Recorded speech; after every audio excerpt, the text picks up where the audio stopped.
결혼 준비하느라 미치겠는데. 엄마는 왜 항상 나한테 짐이 돼? 이건 누군가의 이야기지만 듣다 보면 당신 이야기처럼 느껴질 겁니다. 오늘 들려드릴 이야기는 한 어머니의 이야기입니다. 30년이란 세월 동안 한 여인이 무엇을 했을까요? 새벽 4시에 일어나 시장에서 채소를 팔았습니다. 손이 얼어 터질 때도, 무릎이 아파 쓰러질 것 같을 때도 단 하루도 쉬지 않았습니다. 왜였을까요? 우리 아들만큼은 의사 만들어야지. 그것이 박순자 씨 65세의 유일한 꿈이었습니다. 그리고 드디어 그 꿈이 이루어졌습니다. 아들 준혁이가 명문대 의대에 합격했고 10년 뒤 대학병원 외과 전문의가 되었습니다. 모두가 부러워했습니다. 순자 씨, 이제 팔자 펴시겠네요. 의사 아들 뒀으니 앞으로 편하게 사시겠어요. 하지만 바로 그날 밤, 순자 씨는 병원 진료실 앞에 서 있었습니다. 손에는 떨리는 진단서가 들려 있었습니다. 췌장암 3기. 저기 선생님, 저 수술하면 살 수 있는 거죠? 담당 의사는 고개를 끄덕였습니다. 그런데 수술비가 800만 원 정도 필요합니다. 빨리 결정하셔야 합니다. 순자 씨는 떨리는 손으로 핸드폰을 꺼냈습니다. 통화 버튼을 눌렀습니다. 여보세요? 준혁아. 그리고 30초 뒤, 순자 씨의 얼굴에서 모든 빛이 사라졌습니다. 대체 전화기 너머에서 무슨 말을 들었을까요? 의사가 된 아들이 생명이 위급한 어머니에게 무슨 말을 했길래 여러분이라면 상상할 수 있으시겠습니까?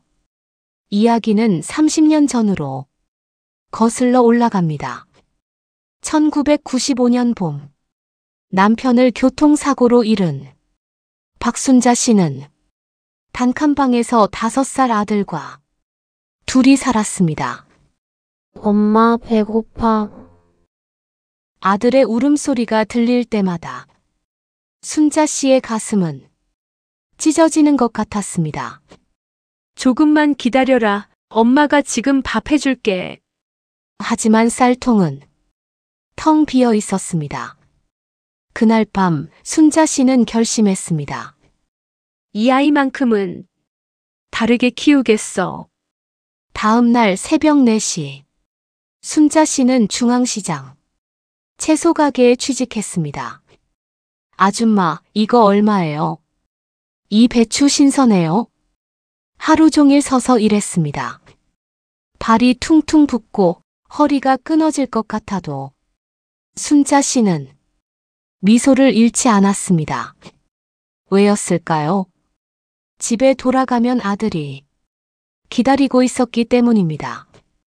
엄마, 오늘 받아쓰기 100점 맞았어. 어머, 우리 준혁이 천재네. 역시 엄마 아들. 순자 씨는 아들을 꼭 안아주었습니다. 비록 손에서는 생선 비린내가 났지만 아들은 전혀 개의치 않았습니다. 엄마, 나 나중에 크면 의사 될래. 그래서 엄마 아프면 내가 고쳐줄 거야. 순자 씨의 눈에 눈물이 고였습니다. 그래, 우리 준혁이 꼭 의사 되자. 그날부터 순자 씨의 희생은 시작되었습니다. 여름에는 새벽 3시에 일어나 도매시장에서 과일을 떼다 날랐습니다. 겨울에는 손이 얼어 감각이 없어도 김장 배추를 팔았습니다. 아줌마, 이거 깎아주세요. 에이, 비싸. 다른 데 가봐야겠다. 하지만 순자 씨는 절대 화내지 않았습니다. 우리 준혁이 학원비 벌어야지. 중학교에 들어간 준혁이는 성적이 우수했습니다. 전교 10등 안에 들었습니다. 어머니, 준혁이라면 의대 갈 수 있어요. 담임 선생님의 말에 순자 씨는 울었습니다. 기쁨의 눈물이었습니다. 그날 밤 순자 씨는 무릎을 꿇고 기도했습니다. 하느님 감사합니다. 우리 아이가 드디어 꿈을 이룰 수 있게 되었습니다. 하지만 곧 현실이 찾아왔습니다. 고등학교 입학식 날, 어머니 준혁이를 의대 보내시려면 특목고 진학을 고려해 보세요. 학원비가 한 달에 200만 원은 필요합니다. 200만 원. 순자 씨의 한 달 수입이 겨우 150만 원이었습니다. 집에 돌아온 순자 씨는 고민했습니다. 어떻게 하지? 그날 밤 순자 씨는 결단을 내렸습니다. 다음 날부터 순자 씨는 2가지 일을 했습니다. 낮에는 시장에서 채소 장사, 밤에는 식당에서 설거지. 하루 4시간만 잤습니다. 준혁이는 몰랐습니다. 어머니가 얼마나 힘들게 돈을 벌고 있는지.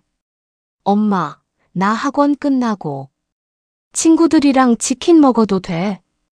그래, 먹어. 준혁아, 카드 줄게. 순자 씨는 웃으며 카드를 건넸습니다. 하지만 그 카드는 한도가 꽉 찬 카드였습니다. 그날 밤 순자 씨는 다른 카드로 현금 서비스를 받았습니다. 이자가 27%였지만 어쩔 수 없었습니다. 우리 아들만 행복하면 돼. 여러분 어떠십니까? 이런 어머니의 마음 이해가 되십니까?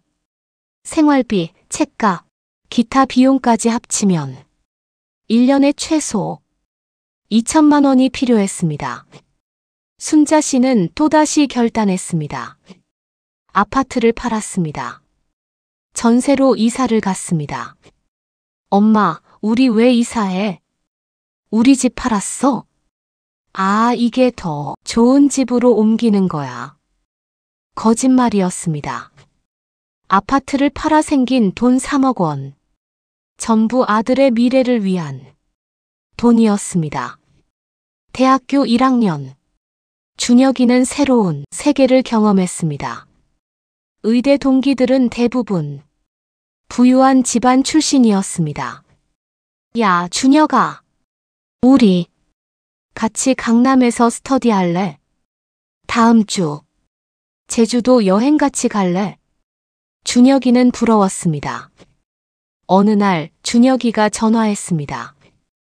엄마, 나도 친구들처럼 좋은 옷 좀 사입고 싶어. 명품 가방도 하나 있으면 좋겠고. 순자 씨의 가슴이 아팠습니다. 그래, 엄마가 사줄게. 뭐가 필요해? 엄마 미안해. 친구들이 다 좋은 거 입고 다녀서. 괜찮아, 우리 아들. 좋은 거 입어야지. 그날 밤 순자 씨는 또 대출을 받았습니다. 시간이 흘렀습니다.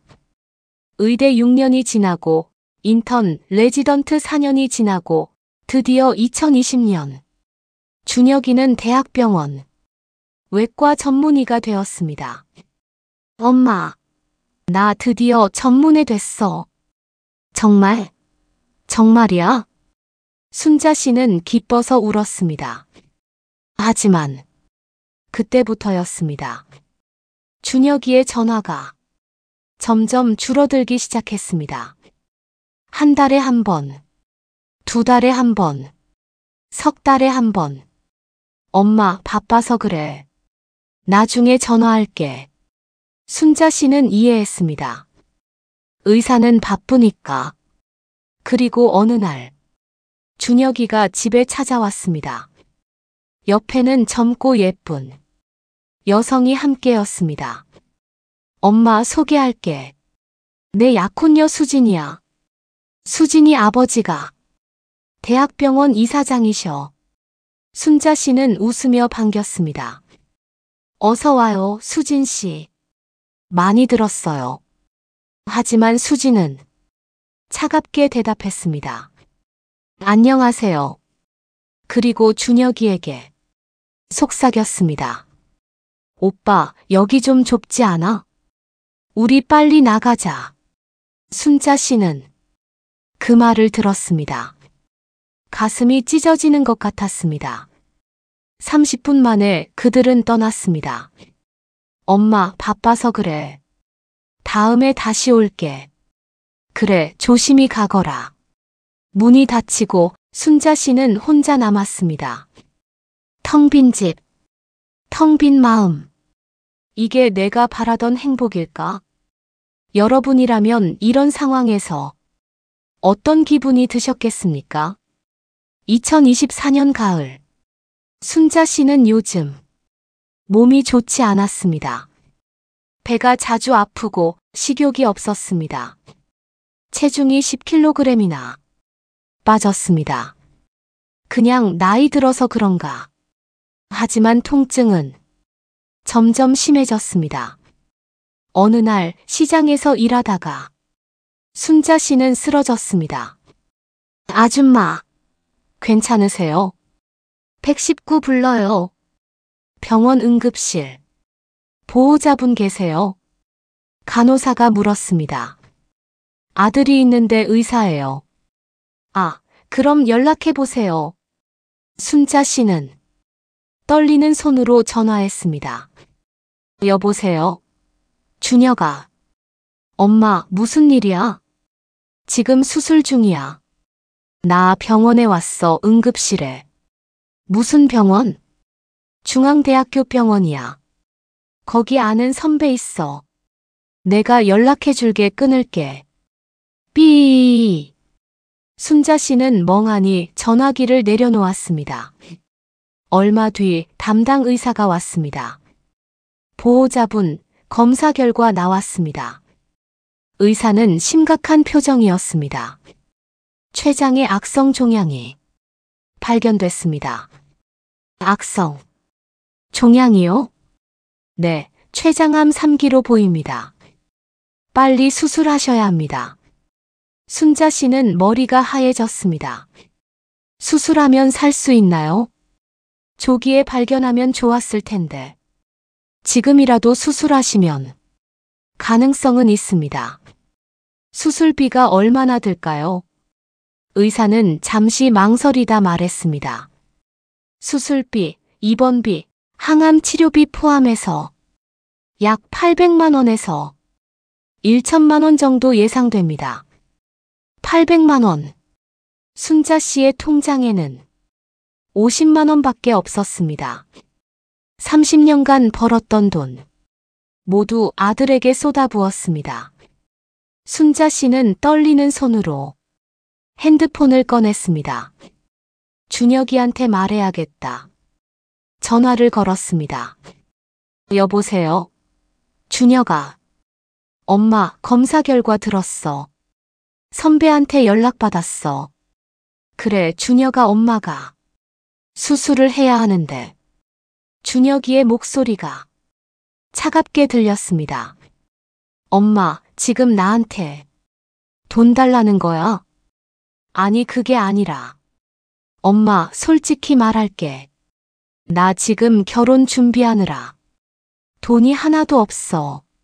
수진이 집안에서 3억짜리 아파트 요구했고 결혼식 비용도 5천만 원은 들어. 내가 어떻게 800만 원을 마련해? 순자 씨는 믿을 수 없었습니다. 준혁아, 엄마가 지금 죽을 수도 있다는데. 엄마, 나도 힘들어. 지금 병원에서 엄청 바쁘고 결혼 준비하느라 미치겠는데. 엄마는 왜 항상 나한테 짐이 돼? 짐이라니. 순자 씨의 목소리가 떨렸습니다. 그럼 국민건강보험 되는 거 알아보든지 아니면 정부 지원받든지 해봐. 나는 정말 안 돼. 미안해. 두. 전화가 끊겼습니다. 순자 씨는 그 자리에 멍하니 서 있었습니다. 병실로 돌아온 순자 씨는 침대에 누워 천장을 바라보았습니다. 눈물이 흘러내렸습니다. 30년을 키웠는데 그때 옆 병상에 환자가 말했습니다.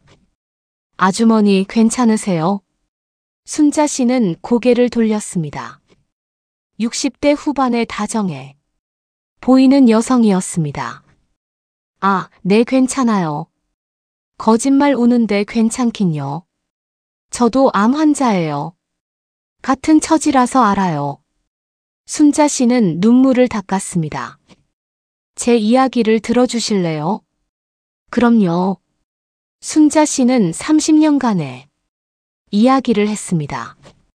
남편을 잃고 혼자 아들을 키우고 의사로 만들고 그리고 배신당한 이야기를 옆 병상의 여성은 조용히 들었습니다. 그리고 말했습니다. 아주머니 혹시 행복실버 프로그램 아세요? 행복실버요? 제가 아는 사회복지사가 있어요. 그 사람이 운영하는 프로그램인데 어르신들 무료 건강검진도 해주고 수술비 지원도 해줘요. 제가 연락처 드릴게요. 정말요? 네, 그리고 한 가지 더. KBS 무엇이든 물어보세요. 알죠? 거기 사연 보내보세요. 아주머니 같은 분들 많이 도와줘요. 순자 씨는 처음으로 희망을 느꼈습니다. 여러분, 이럴 때 정부 지원 제도를 아시는 게 얼마나 중요한지 아시겠죠? 다음 날 아침, 순자 씨는 옆 병상 환자가 준 연락처로 전화했습니다. 여보세요, 행복실버 사회복지센터입니다. 저 암 진단을 받았는데요. 수술비가 없어서요. 담당자는 친절하게 안내했습니다. 아, 네, 우선 어르신. 상황 좀 여쭤볼게요. 나이가 어떻게 되세요? 65세입니다. 기초생활수급자이신가요? 아니요, 하지만 재산이 거의 없어요. 알겠습니다. 우선 세 가지 방법이 있어요. 첫째, 국민건강보험.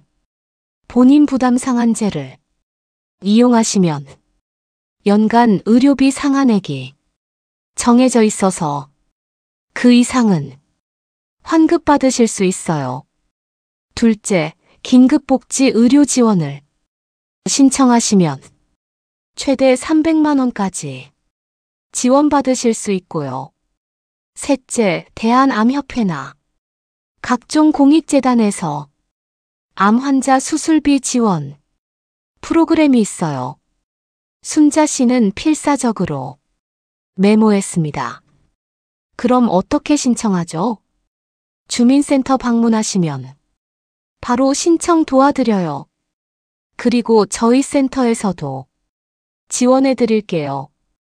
정말 감사합니다. 순자 씨는 눈물을 흘렸습니다. 그날 오후 순자 씨는 퇴원해서 바로 주민센터로 향했습니다. 담당 공무원은 친절했습니다. 어르신 서류 작성 도와드릴게요. 긴급복지 의료지원 신청서, 본인 부담 상한제 신청서, 암환자 의료비 지원 신청서 모두 작성했습니다.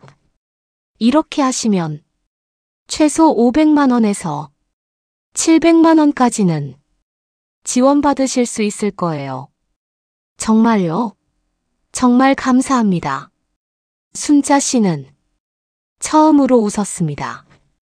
집으로 돌아온 순자 씨는 컴퓨터 앞에 앉았습니다. KBS 무엇이든 물어보세요. 사연을 쓰기 시작했습니다. 제목 30년 희생한 어머니의 절규. 저는 65세 과부입니다. 남편을 일찍 여의고 홀로 아들을 키웠습니다. 30년간 시장에서 채소를 팔고 밤에는 설거지를 하며 의대생 아들을 키웠습니다. 드디어 아들이 의사가 되었습니다. 모두가 축하했습니다. 하지만 제가 췌장암 진단을 받았을 때 아들은 이렇게 말했습니다. 결혼 준비 때문에 돈이 없어. 국민건강보험이나 알아봐. 30년을 키워서 이런 말을 들을 줄은 몰랐습니다. 시청자 여러분께 묻고 싶습니다. 제가 잘못한 걸까요? 순자 씨는 사연을 전송했습니다. 그리고 기다렸습니다. 2주 뒤 핸드폰이 울렸습니다. 여보세요, KBS. 무엇이든 물어보세요. 제작팀입니다. 박순자님 맞으신가요? 네, 맞습니다. 사연 잘 받았습니다. 다음 주 화요일. 녹화 가능하신가요? 네, 가능합니다. 순자 씨의 가슴이 뛰었습니다. 드디어 진실을 말할 기회가 왔습니다. 여러분, 요즘 방송에서는 이런 사회 문제를 다루는 프로그램이 많죠. TV조선 100세 시대, KBS 아침마당, 무엇이든 물어보세요. 같은 프로그램들. 어르신들이 억울한 일을 당했을 때 이런 프로그램이 큰 도움이 됩니다. 녹화 당일 순자 씨는 떨리는 손으로 옷을 입었습니다. 평생 입어본 적 없는 정장. 옆 병상 환자가 빌려준 옷이었습니다. 아주머니 당당하게 말씀하세요. 아주머니 잘못 없어요. 고맙습니다. 방송국에 도착했습니다. 대기실에서 작가가 찾아왔습니다. 어머니, 오늘 말씀 편하게 하세요. 저희가 다 도와드릴게요. 감사합니다. 녹화가 시작되었습니다. 사회자가 순자 씨를 소개했습니다. 오늘 스튜디오에 한 분이 오셨습니다. 30년간 아들을 키우신 어머니인데요. 가슴 아픈 사연을 갖고 계십니다. 카메라가 순자 씨를 비췄습니다. 어머니, 소개 부탁드립니다. 안녕하세요. 저는 박순자입니다. 65세이고 혼자 아들을 키웠습니다. 아드님이 지금 뭐 하시나요? 대학병원 외과 전문의입니다. 와, 대단하시네요. 패널들이 박수를 쳤습니다. 하지만 순자 씨는 고개를 숙였습니다. 그런데 왜 우시나요? 순자 씨는 눈물을 닦았습니다. 제가 췌장암 진단을 받았는데요. 스튜디오가 조용해졌습니다. 아들에게 수술비를 부탁했더니 결혼 준비 때문에 돈이 없다고 국민건강보험 알아보라고 했습니다. 패널 중 한 명이 물었습니다. 아드님이 의사시라면서요? 그럼 돈이 있을 텐데. 네. 그래서 더 속상합니다. 30년간 제가 뭘 했는지. 순자 씨는 30년에 이야기를 했습니다. 새벽 4시에 일어나 시장에서 일한 이야기, 밤에 설거지하며 학원비 번 이야기, 아파트 팔아 등록금 만든 이야기, 대출받아 생활비 된 이야기.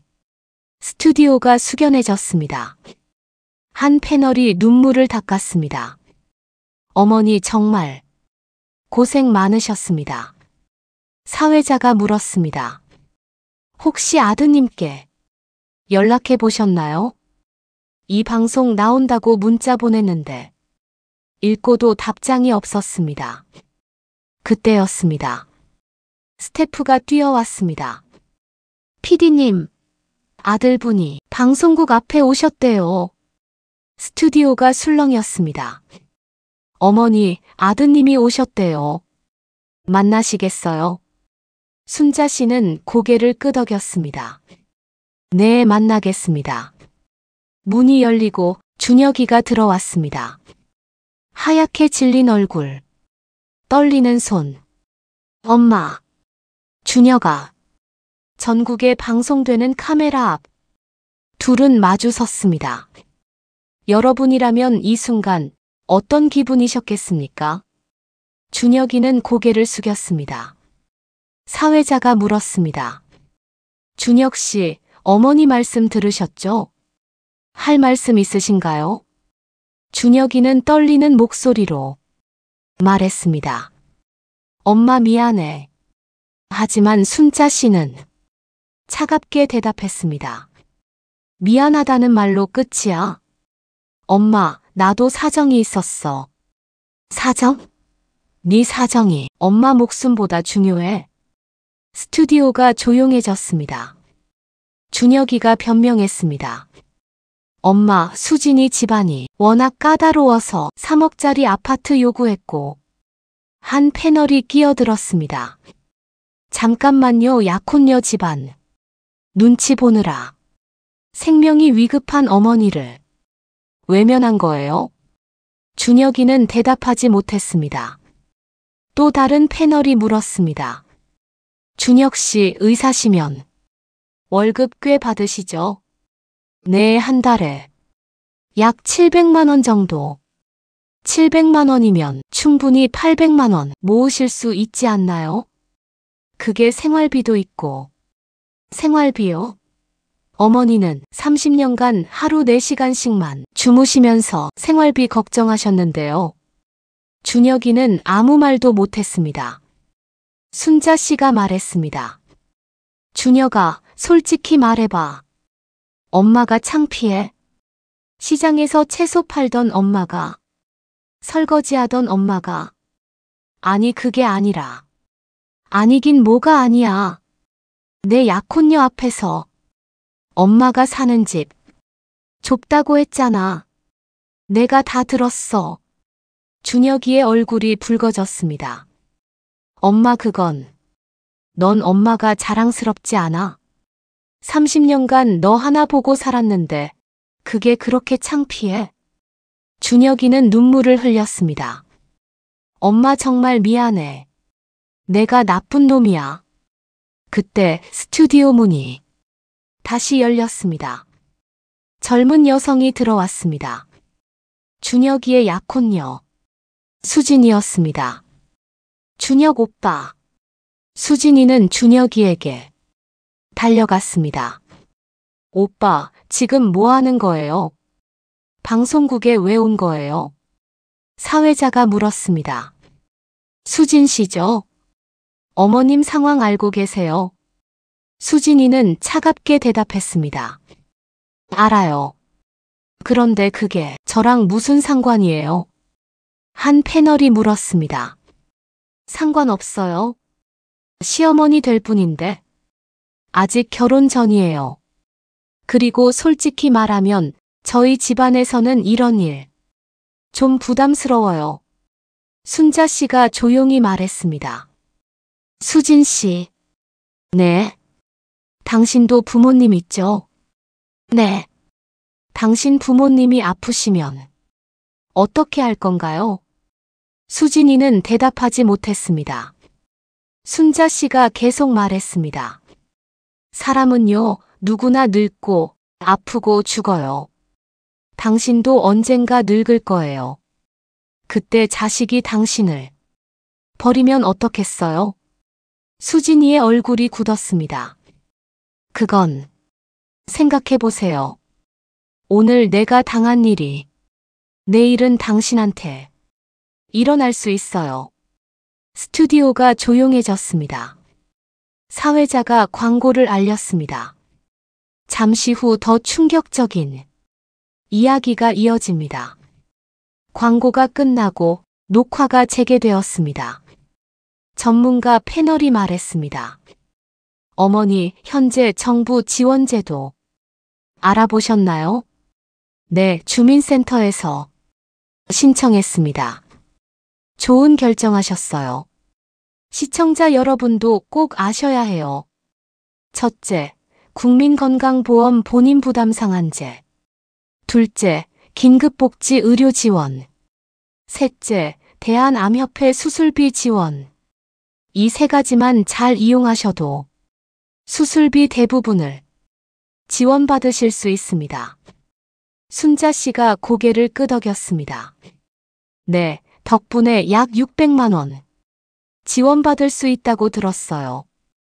그럼 나머지는 제 예금하고 친구들이 조금씩 모아줬어요. 스튜디오 곳곳에서 눈물 닦는 소리가 들렸습니다. 사회자가 준혁이에게 물었습니다. 준혁 씨, 지금 기분이 어때요? 준혁이는 눈물을 흘렸습니다. 저 정말 최악의 인간이에요. 엄마한테 이럴 수가. 그럼 어떻게 하실 건가요? 준혁이는 순자 씨에게 다가갔습니다. 무릎을 꿇었습니다. 엄마, 정말 미안해. 내가 정신이 나갔었어. 수술비 내가 낼게. 전부 다 내줄게. 하지만 순자 씨는 손을 저었습니다. 아니야. 엄마, 난 내 돈 필요 없어. 준혁이는 놀랐습니다. 엄마, 무슨 말이야? 순자 씨가 말했습니다. 준혁아, 엄마는 30년간 네가 행복하기만 바랬어. 네가 좋은 사람 되기를 바랬어. 근데 지금 보니까 엄마가 널 잘못 키웠구나. 엄마, 난 네가 의사 되는 게 중요한 게 아니었어. 착한 사람 되는 게 중요했어. 근데 지금 넌 돈만 아는 사람이 됐어.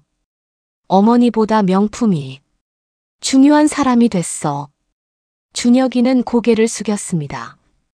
순자 씨가 계속 말했습니다. 수술비는 내가 정부 지원받아서 해결할게.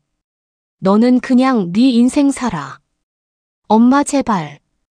대신 한 가지만 약속해. 뭐든지 할게, 엄마.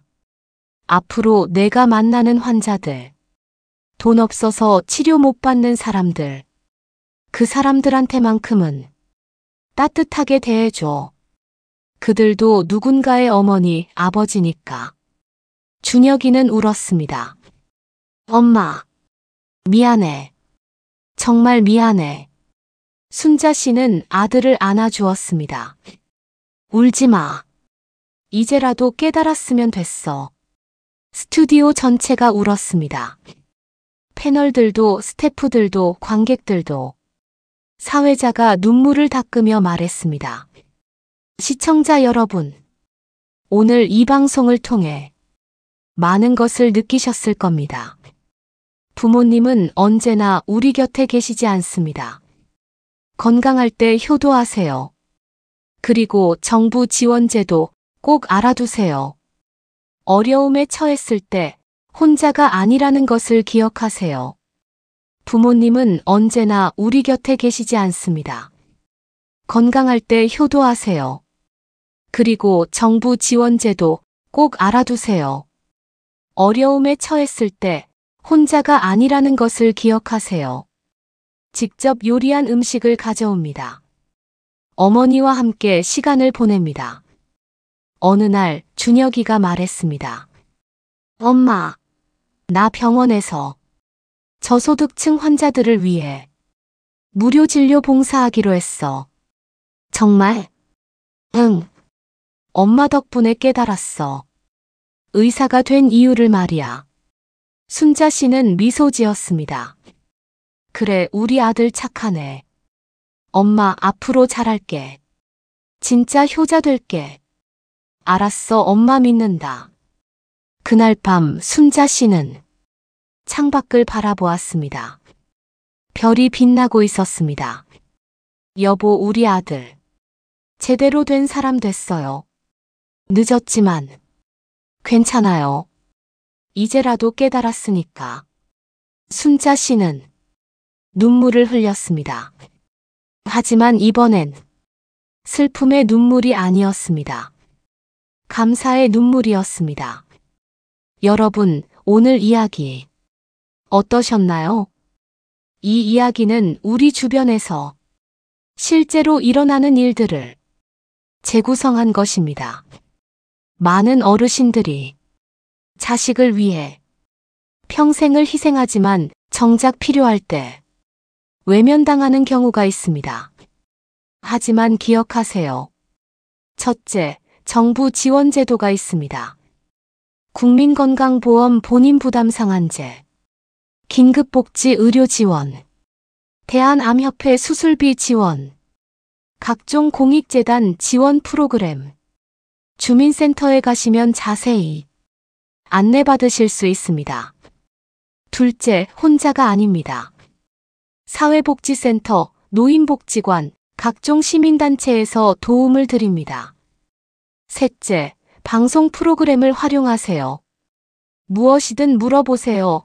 100세 시대 같은 프로그램이 많은 어르신들을 도와드리고 있습니다. 그리고 자녀분들께 말씀드립니다. 부모님은 영원하지 않습니다. 건강할 때 효도하세요. 돈이 아니라 마음을 들이세요. 시간을 내어 함께 하세요. 후회는 늦습니다. 오늘 당장 부모님께 전화하세요. 사랑합니다. 한마디 해주세요. 그것이 최고의 효도입니다. 여러분, 긴 시간 들어주셔서 감사합니다. 다음에도 좋은 이야기로 찾아뵙겠습니다. 건강하세요. 행복하세요.